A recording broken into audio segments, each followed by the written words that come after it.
mag-enroll ng bank account kay SSS. So, yan yung sa mga gusto pong mag-loan, bago po tayo pwedeng mag-loan, enroll muna tayo ng disbursement account.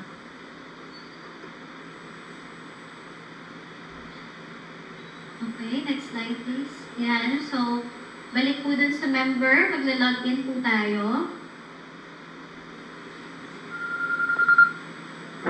Next slide po. So, ayan, kapag naka-login na tayo, may mga tabs or options sa taas. Pupunta lang po dun sa services. And then, i-click ang disbursement module and then disbursement account enrollment module. So, next. Ayan. So, isa-certify lang ulit. I certify that I have read and understood the foregoing reminder. So, click proceed. So, pwede po ito sa computer or sa mobile phone gawin, no? So, ayan po, may two options po tayo ng enrollment. Meron po tayong bank, meron din tayong e-wallet or GCash. So, mas nare-recommend natin si bank. Any commercial bank po, pwede, no? Provided nakapangalan po, single savings account. Nakapangalan po sa inyo.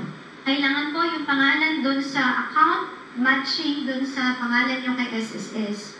So, minsan po mahaba yung mga pangalan natin, nakaputol dun sa proof of account. So, make sure po na tally po yung pangalan.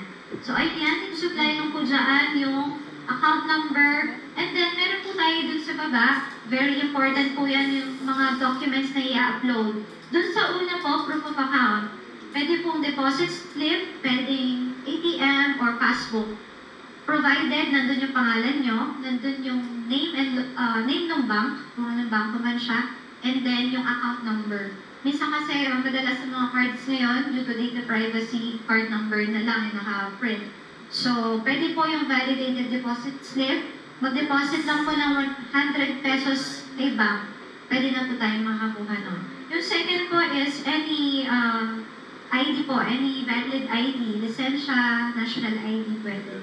Dun sa third selfie photo po, kailangan kung anong in-upload natin kay 1 and 2, dun sa option 1 and 2, yun po yung hawak natin. So, kaya ganito po tayo. And then, pag zoom namin yung picture, dapat hindi siya blurry. Mababasa pa din yung details dun sa hawak natin. No?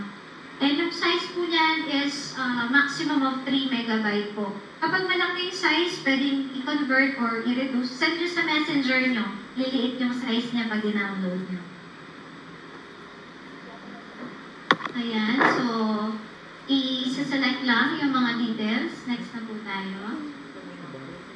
Okay, once masubmit po yung ating disbursement account, makaka-receive tayo ng email confirmation. Ngayon po, kailangan nating antayin na ma-approve yung bank account. Ngayon po, within 3 days, ma-approve na po yung disbursement account. Makaka-receive po kayo ng email, either na-confirm siya or na-deny, nakalagay naman po doon yung denial kung ano yung mali. Para maulit niyo po, pwede kayo makapag-re-enroll. So yan, after successfully enrolling your bank account, please allow 1 to 3 working days to receive a notification via registered email confirming whether your bank enrollment has been approved or rejected. So yan, once ma-complete nyo po yan at gusto po mag-loan, pwede na po tayo mag-apply sa website. Kapag po na-submit nyo yung loan nyo, huwag nyo pong kakalimutang i-advise yung ating admin or HR. Siyempre po, maraming ginagawa yan si admin natin. Kasi within 5 days, pwedeng ma-expire yung loan.